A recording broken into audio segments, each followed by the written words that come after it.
Hello दोस्तों, स्वागत है आपका अपने खुद के YouTube चैनल पर। दोस्तों, पिछले वीडियो में हमने चतुर्भुज से रिलेटेड कुछ अध्ययन किया था। अब हम उसी चतुर्भुज को आगे बढ़ाते हुए कुछ क्वेश्चंस और करेंगे। क्वेश्चंस के बाद में अगर कहीं आवश्यकता हुई तो कोई थ्योरी हम आपको बताते रहेंगे। दोस्तों, पिछले वीडियो में हमने 12 क्वेश्चन कर लिए थे। Question number 13।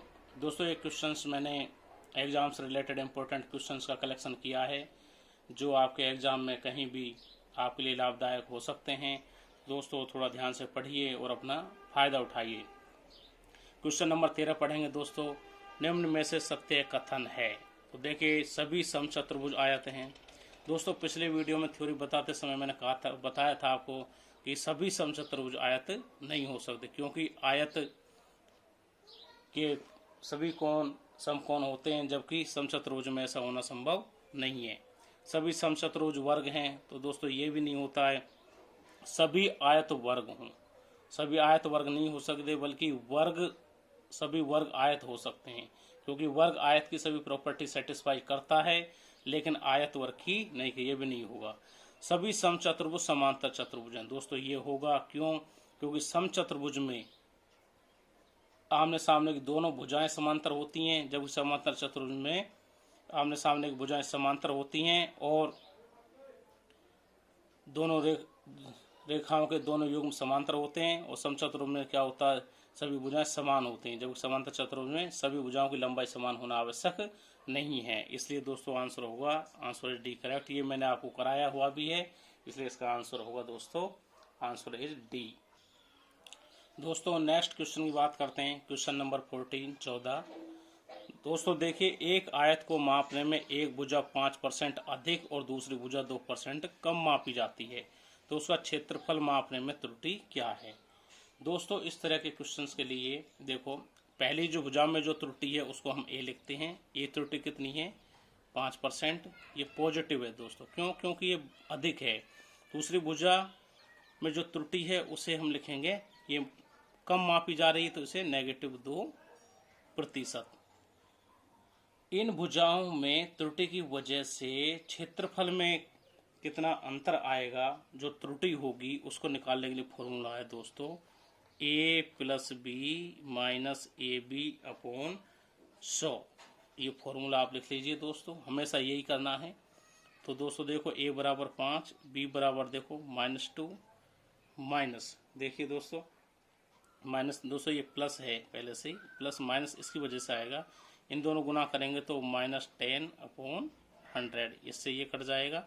तो दोस्तों ये बचा 5 में से 2 गए तो 3, ये माइनस का 1/10। दोस्तों इसको करेंगे 10 तिया 30, 30 में से 1 माइनस गया 29, 29/10। 10 का इसमें भाग दे देंगे तो दोस्तों ये आ जाएगा 2.9। दोस्तों आपका आंसर क्या हुआ? Answer is D. दोस्तों क्वेश्चन नंबर 15 देखते हैं। यदि एक तार को वर्गाकार मोड़ दिया जाए तो उस वर्ग का क्षेत्रफल 81 सेंटीमीटर स्क्वायर हो जाता है। यदि उस तार को अर्धवृत्ताकार मोड़ दिया जाए तो उस अर्धवृत्ताकार क्षेत्र का क्षेत्रफल सेंटीमीटर स्क्वायर में हो जाएगा। कितना हो जाएगा दोस्तों? देखिए, सबसे पहले हम बात करते हैं, अगर वर्गाकार मोड़ा जाता है तो दोस्तों देखो, ये हमने सबसे पहले इसको वर्गाकार मोड़ दिया। ये वर्गाकार यानी कि इन सभी की लंबाई बराबर होगी। ये कितना है दोस्तों? 81 सेंटीमीटर स्क्वायर। दोस्तों वर्गाकार है, वर्गाकार क्षेत्रफल होता भुजा स्क्वायर बराबर 81 सेंटीमीटर स्क्वायर है। तो दोस्तों इसकी एक भुजा आ जाएगी √81 यानी कि 9 सेंटीमीटर। तो दोस्तों ये 9 सेंटीमीटर, ये 9, ये 9 और ये 9, तो इसकी कुल परिमाप या तार की लंबाई, कुल परिमाप कितनी होगी दोस्तों? 36 सेंटीमीटर बराबर ये तार की लंबाई, इतने तार की लंबाई थी। अब दोस्तों इसी तार को अर्धवृत्ताकार मोड़ा जाता है। तो दोस्तों अर्धवृत्ताकार कैसे मोड़ेंगे? जैसे दोस्तों ये और इसको ऐसे इन्होंने अर्धवृत्ताकार मोड़ दिया। यहाँ इसका सेंटर है। तो दोस्तों देखो, ये इसकी रेडियस होगी r, ये r होगी, और यहाँ से यहाँ तक ये अर्ध परिधि है, पूरी परिधि 2 पाई आर होती है, कुल परिधि होती है 2 पाई आर, लेकिन ये कितनी होगी पाई आर। तो दोस्तों यहाँ से देखिए पाई आर, यहाँ से यहाँ तक पाई आर और आर आर ये प्लस 2r, ये कितना है दोस्तों 36 सेंटीमीटर है। ओके दोस्तों, यहाँ से दोस्तों देखो आपने आर कॉमन ले लिया, पाई प्लस 2 बराबर 36 सेंटीमीटर। आर पाई होता दोस्तों 22/7 प्लस 2 बराबर 36 सेंटीमीटर। यहाँ इसको लघुत्तम ले लेंगे 7, तो ये दोस्तों 22 प्लस 14 बराबर 36 सेंटीमीटर। दोस्तों देखो 22 और 14 भी 36 ही होते हैं, 22 और 14 भी 36 होते हैं, तो इस 22-14 से ये 36 कट जाएगा। तो यहाँ से दोस्तों देखो r इज इक्वल टू आ गया 7 सेंटीमीटर। दोस्तों इसकी रेडियस r का हमें पता चल गया। अब इसका दोस्तों हमें अर्धवृत्त का क्षेत्रफल ज्ञात करना। दोस्तों पूर्ण वृत्त का क्षेत्रफल होता है, पूर्ण वृत्त का क्षेत्रफल मैं शॉर्ट में लिख रहा हूँ दोस्तों, ये होता है पाई आर स्क्वायर। ये पूर्ण नहीं है दोस्तों, आधा है, तो अर्धवृत्त का क्षेत्रफल क्या हो जाएगा दोस्तों,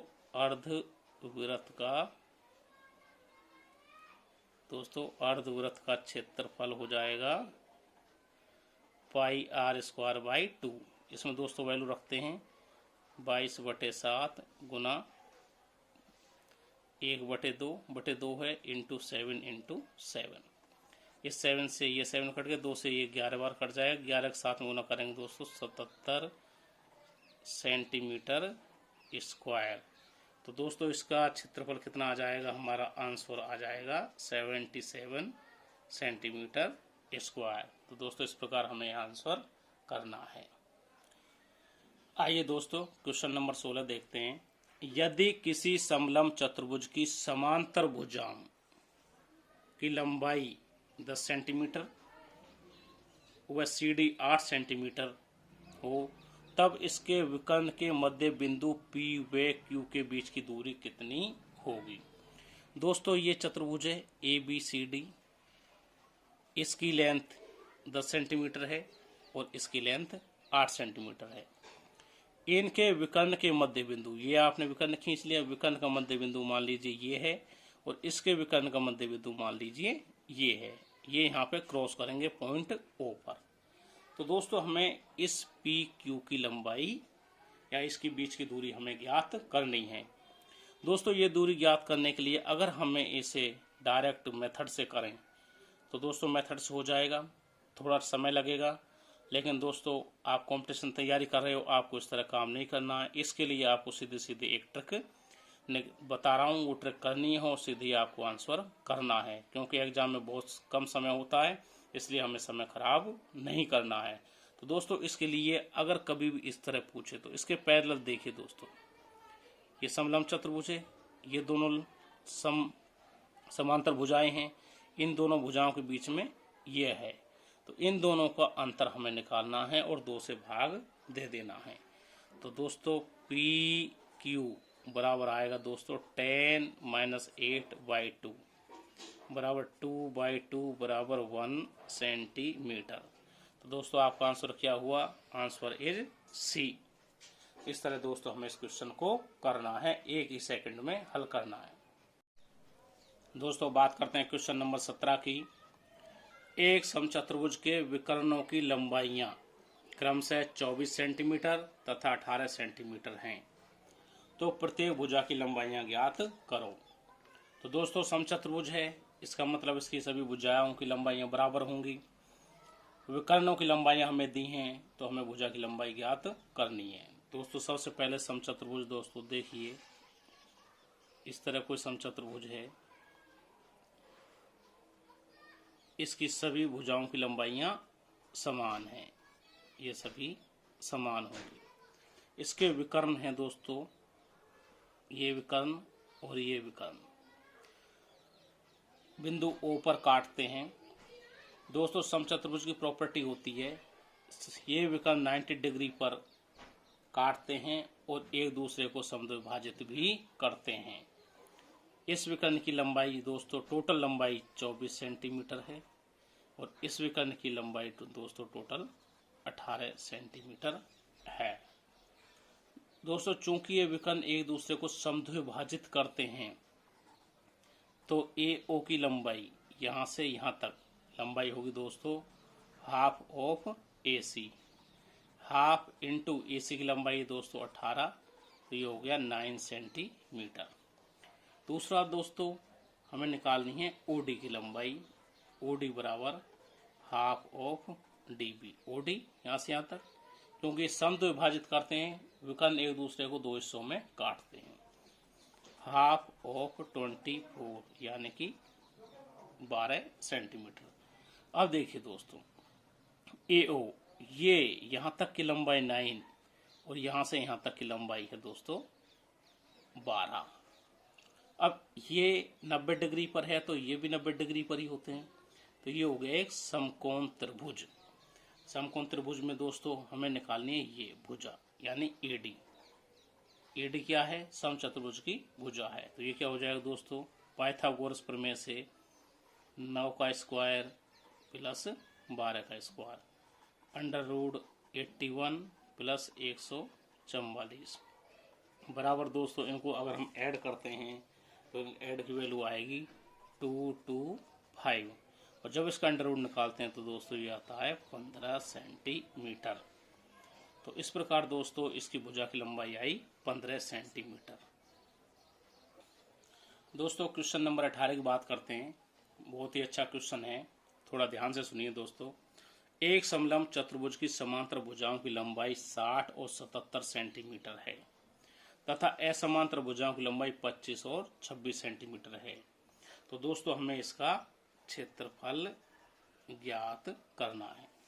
इसका क्षेत्रफल कितना हुआ दोस्तों? देखिए दोस्तों ये समलंब चतुर्भुज है ABCD। यहाँ हमने आप डायग्राम देख रहे हो, लंबाई यदि 60 सेंटीमीटर, दूसरी लंबाई है यहाँ से यहाँ तक, ये लंबाई है 77 सेंटीमीटर, और ये असमांतर भुजाएं दोस्तों ये 25 सेंटीमीटर और ये 26 सेंटीमीटर। हम यहाँ से अगर लंब डाल देते हैं, दोस्तों लंब डाल दिया तो यहाँ से यहाँ तक की डिस्टेंस रह जाएगी दोस्तों 60। ठीक है दोस्तों। अब हमें अगर ये हाइट सेम ही होगी ये पता चल जाए तो समलंब चतुर्भुज का क्षेत्रफल का सूत्र क्या होता है? क्षेत्रफल बराबर होता है 1/2 इंटू समांतर भुजाओं का योग। समांतर मैंने बताया हुआ दोस्तों, आप देख सकते हैं, समांतर भुजाओं का योग इंटू ऊंचाई।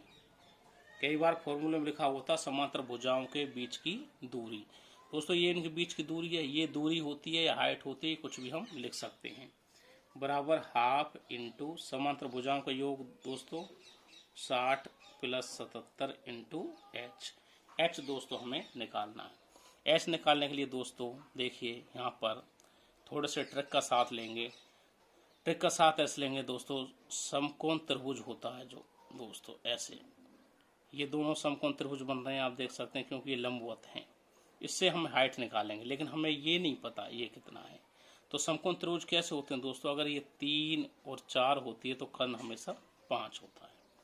इस तरह दोस्तों इनके एक सेट होते हैं, वो आप लिख लीजिए 3 4 5। दोस्तों 3 4 5 होते हैं। ऐसे ही इनका जज डबल 6 8 10 होता है दोस्तों। ऐसे ही दोस्तों इनका ट्रिपल होता है 9 12 और 15। 3 का हो गया दोस्तों। ऐसे होता है दोस्तों आगे 5 12 13। इसका मतलब लंब या आधार इनमें से कोई एक, और ये होता है कर्ण। इसी का डबल होता है दोस्तों 10 10 का ये 24 और ये होता है दोस्तों 26। ऐसे ही एक रिलेशन और होता है दोस्तों, देखिए 7 24 और 25, और 8 का अगर आता है दोस्तों 8 15 और 17। ये रिलेशन होते हैं, इन रिलेशंस का हम उपयोग करेंगे। दोस्तों यहाँ देखिए, यहाँ से हम देखेंगे ये क्या है, कर्ण दिया हुआ है 25। इसमें देखिए दोस्तों कर्ण कहाँ पर है दोस्तों 25 कहाँ दोस्तों कर्ण, ये देखिए इसमें कर्ण है 25। तो दोस्तों देखिए 25 है तो लंब और आधार कितने 7 और 24, तो यानी कि ये तो हुआ 7 और ये हुआ 24। ये 24 है दोस्तों। ऐसे हमें इधर भी इसको सेट करना है। 26 कर्ण कहाँ पर आ रहा है दोस्तों, देखो 26 कर्ण यहाँ पर आ रहा है, 26 आ रहा, 24 भी आ रहा है दोस्तों।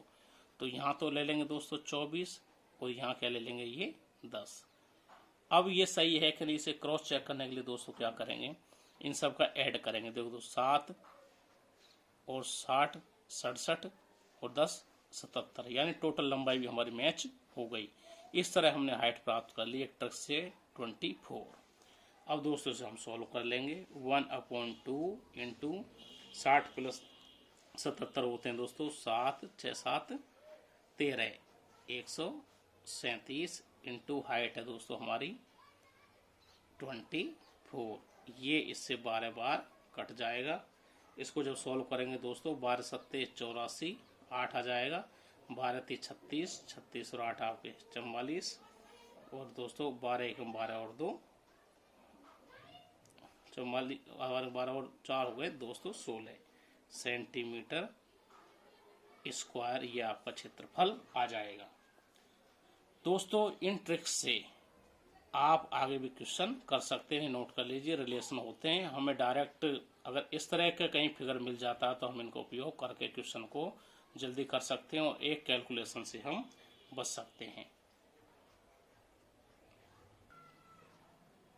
दोस्तों क्वेश्चन नंबर 19, एक समलंब चतुर्भुज की समांतर भुजाएं 28 सेंटीमीटर और 40 सेंटीमीटर लंबाई में हैं। इसकी अन्य दो भुजाओं की लंबाइयां 12 सेंटीमीटर हैं। तो समलंब चतुर्भुज का क्षेत्रफल ज्ञात करो। दोस्तों किस तरीके से देखिए, डायग्राम बनाते हैं। ये भुजा है दोस्तों 28 सेंटीमीटर, दूसरी भुजा देखते हैं दोस्तों, दूसरी भुजा इसकी है 40 सेंटीमीटर, और ये भुजा भी दोस्तों इसकी ये 12 सेंटीमीटर है और ये भी 12 सेंटीमीटर है। दोस्तों यहां से देखिए आप, अगर इसके पैरेलल हम यहाँ पर लाइन खींचते हैं तो देखिए ये हमने पैरेलल लाइन खींची, इसके पैरेलल है तो दोस्तों ये भी 12 सेंटीमीटर होगी, और ये पैरेलल ये 28 है तो दोस्तों यहाँ से यहाँ तक ये रह जाएगी 28 सेंटीमीटर। ये 28 है, टोटल 40 है तो दोस्तों यहाँ पर रह गई ये कितनी 12 सेंटीमीटर। ये यहाँ से यहाँ तक इस तरह दोस्तों ये डायग्राम बनेगा।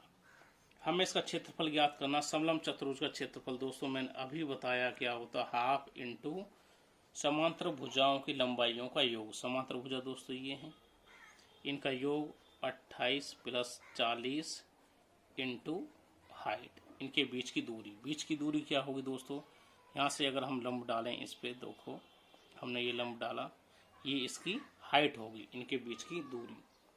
ये इन दोनों रेखाओं के बीच की, समांतर रेखाओं के बीच की हाइट है। ये हाइट कैसे निकालेंगे दोस्तों, हाइट निकालेंगे आप देखिए गौर से, ये 12 सेंटीमीटर, ये 12 सेंटीमीटर, ये 12 सेंटीमीटर। दोस्तों क्या आपको यहाँ पर नजर आ रहा है, ये एक समबाहु त्रिभुज है, समबाहु त्रिभुज। और समबाहु त्रिभुज के दोस्तों इस हाइट को निकालने का फॉर्मूला सीधा सीधा आपको बताया हुआ ये होता है दोस्तों, √3/2 इंटू ए यहाँ पर 12 सेंटीमीटर है, बराबर √3/2 इंटू 12, इससे ये 6 बार, तो यानी 6√3। ये दोस्तों हमारी आ गई हाइट। इसको यहाँ रख देंगे दोस्तों, हाफ इंटू इसको ऐड करेंगे 68 इंटू 6√3। 2 से दोस्तों ये 3 बार कट जाएगा। इसको आगे सॉल्व करेंगे दोस्तों, 3 अट्ठे 24, हासिल 2, 3 से 18 और 2 20√3। ये दोस्तों आपका आंसर आ जाएगा। देखिए option answer A is correct.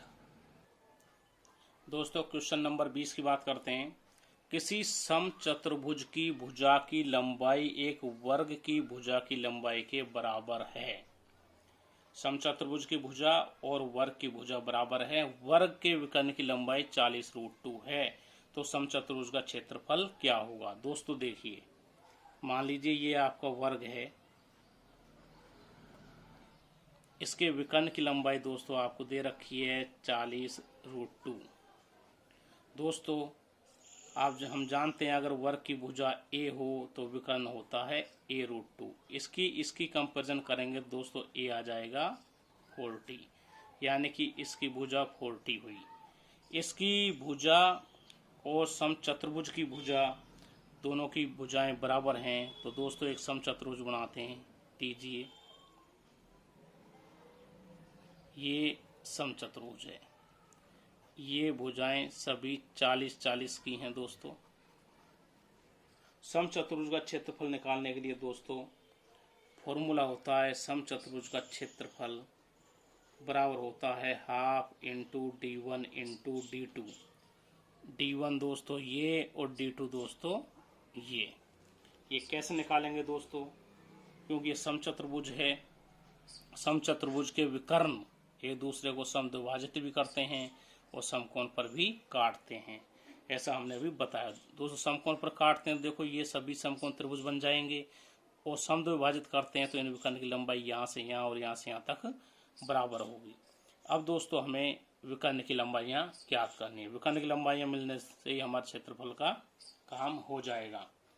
दोस्तों ये 40 है और ये हमें नहीं पता है, तो दोस्तों 40 का एक थोड़े से ट्रिक से काम करेंगे। 40 से दोस्तों फैक्टर करेंगे, 5 अट्ठे 40 होते हैं दोस्तों,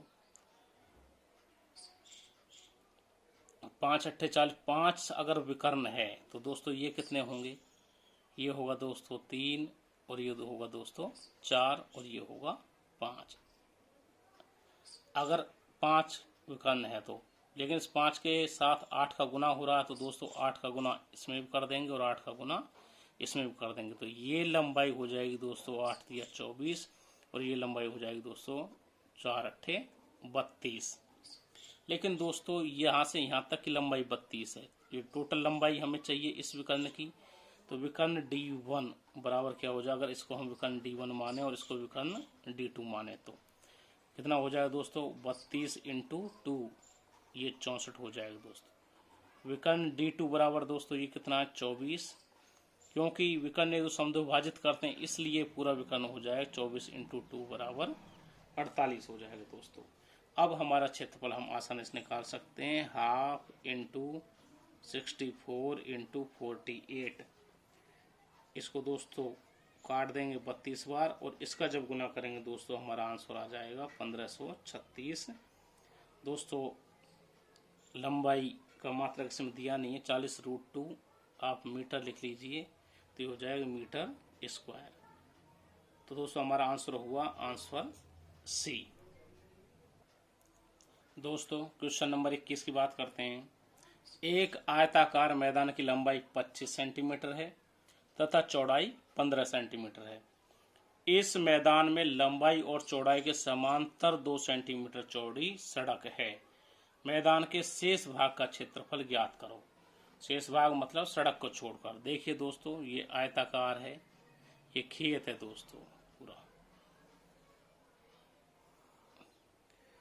लंबाई के समांतर बीचों बीच में दोस्तों ये देखिए 2 सेंटीमीटर, ये 2 सेंटीमीटर है। ऐसे ही दोस्तों यहाँ पर ये भी 2 सेंटीमीटर है, लेकिन टोटल डिस्टेंस इसकी यहाँ से यहाँ तक लंबाई कितनी है दोस्तों, ये 25 है और यहाँ से यहाँ तक दोस्तों 15 है। हमें दोस्तों इस क्षेत्र का, सड़क को छोड़ के इस क्षेत्र का क्षेत्रफल ज्ञात करना है। कैसे ज्ञात करेंगे दोस्तों, देखिए पहले हम दोस्तों पूरे क्षेत्र का क्षेत्रफल ज्ञात करेंगे, कुल क्षेत्रफल खेत का। उसके बाद में हम इनका क्षेत्रफल ज्ञात करेंगे और इसको माइनस कर देंगे। खेत का या मैदान, सॉरी इसमें मैदान है, खेत या मैदान कुछ भी हो, का कुल क्षेत्रफल, कुल क्षेत्रफल दोस्तों कितना होगा 25 गुना 15, ये इसका कुल क्षेत्रफल होगा दोस्तों। 25 गुना 15 करेंगे दोस्तों ये हो जाएगा 25, 15 पंजे 75, 15 दूनी 30, 30 में अपन 7 जोड़ देंगे दोस्तों 375 हो जाएगा। अब सड़क का क्षेत्रफल दोस्तों, दोनों सड़कों का क्षेत्रफल। दोस्तों देखिए पहले इसकी बात करते हैं। 2 मीटर, ये भी आयताकार है, 2 मीटर चौड़ाई और लंबाई है 25, तो 25 इंटू 2 प्लस, इसको देखेंगे दोस्तों इसकी ये लंबाई 15 और चौड़ाई 2, 15 गुना 2, ये दोनों सड़कों का क्षेत्रफल होगा। लेकिन दोस्तों इसमें देखिए, जब हम इसका क्षेत्रफल निकालते हैं तो ये हिस्सा आ जाता है और इसका निकालते हैं तब भी ये हिस्सा आ जाता है, यानी 2 बार ये आ गया, एक्स्ट्रा आ गया ये। तो इसकी दोस्तों लंबाई भी 2, चौड़ाई भी 2, ये एक तरह से बन गया वर्ग। इसका क्षेत्रफल इसमें से कम कर देंगे। ये वर्ग का क्षेत्रफल होता है 2 दूनी 4, भुजा का स्क्वायर। ये देखिए दोस्तों 25 दूनी 50 प्लस 15 दूनी 30 माइनस 4, 80 में से 4 गए तो दोस्तों 76। अब हमें शेष भाग का क्षेत्रफल निकालना। शेष भाग का क्षेत्रफल, कुल क्षेत्रफल था दोस्तों 375, सड़कों का क्षेत्रफल आया दोस्तों 76, तो 75 ये क्षेत्र है दोस्तों, ये रह गया 299 सेंटीमीटर स्क्वायर। तो आंसर हो जाएगा दोस्तों हमारा आंसर सी। दोस्तों नेक्स्ट क्वेश्चन की बात करते हैं। क्वेश्चन नंबर 22, एक वर्ग और आयत का क्षेत्रफल बराबर है। एक वर्ग है और एक आयत है। देखिए दोस्तों बना देते हैं पहले, ये वर्ग है और दूसरा दोस्तों आयत है। आयत इस तरह है, आयत की आमने सामने भुजाएं बराबर होती हैं और वर्ग की 4 भुजाएं बराबर होती है। मान लो इसकी भुजा ए है तो ये भी ए, ये सभी ए होंगी दोस्तों, ए बी सी डी ये वर्ग है और पी क्यू आर एस ये आपका आयत है। आयत की लंबाई वर्ग की भुजा की लंबाई से 5 सेंटीमीटर अधिक है। वर्ग की भुजा दोस्तों अगर ए है तो इसकी लंबाई हो जाएगी a+5, ये भी a+5 ही होगी। और चौड़ाई वर्ग की भुजा से 3 सेंटीमीटर कम है। चौड़ाई कितनी है? इस भुजा से 3 सेंटीमीटर कम है, यानी कि a-3, ये भी a-3 हो जाएगा दोस्तों। क्वेश्चन में कहा है आयत की परिमाप ज्ञात करिए। दोस्तों आयत की परिमाप ज्ञात करने के मतलब है इन चारों भुजाओं का योग निकालना है। तो सबसे पहले दोस्तों हमें भुजा चाहिए। दोस्तों देखिए प्रश्न में कहा है इनके क्षेत्रफल बराबर हैं, तो दोस्तों पहले इसका क्षेत्रफल निकालेंगे। वर्ग का क्षेत्रफल होता है दोस्तों भुजा का स्क्वायर, भुजा का स्क्वायर, और आयत का क्षेत्रफल होता है दोस्तों लंबाई गुना चौड़ाई। आप जानते हैं भुजा इसमें ए है तो ए स्क्वायर बराबर होंगे दोनों, इनका गुना करेंगे दोस्तों a-3 इंटू a+5। गुना करिए, ए का गुना करेंगे a² प्लस 5a, फिर इस -3 का गुना करेंगे -3a -15।